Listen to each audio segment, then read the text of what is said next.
My Love Review. Jennifer Lawrence excels in intensely sensual study of a woman in meltdown. Lynne Ramsay brings the gothic realist steam heat, some violent shocks and deafening music slams to this movie, adapted by her with co-writers Alice Birch and Enda Walsh from the 2012 novel by Ariana Harwicz. It's a ferociously intense study of a lonely, passionate woman and her descent into bipolar disorder as she is left alone all day with a new baby in a rambling Montana house originally belonging to her husband's uncle, who took his own life in a gruesome way that we are not permitted to discover until some way into the movie.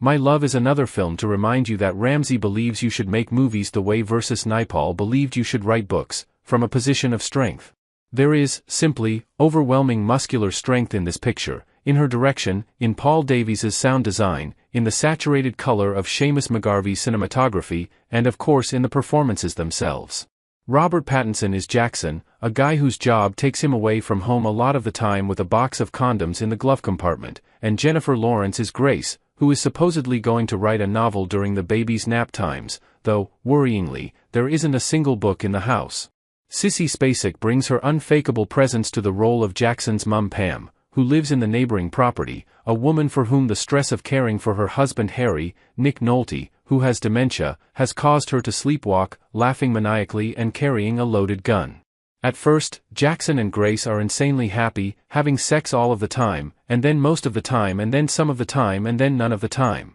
There is a brutally comic quasi-Victoria Wood scene in which she confronts Jackson on this, and demands that they have sex, right now, in the car, the way they used to. Grace's drinking and mood swings are becoming more explosive, a tragically integral part of her sexiness, in fact, and you learn to tense when Jackson and Grace are in the car, quarreling or pretty much making out, taking their eyes off the road as the music on the radio pounds ever louder. Grace tries to hold on to her sanity as she ranges around the field surrounding the house, with suspicions about Jackson's fidelity worsening her postnatal depression, and here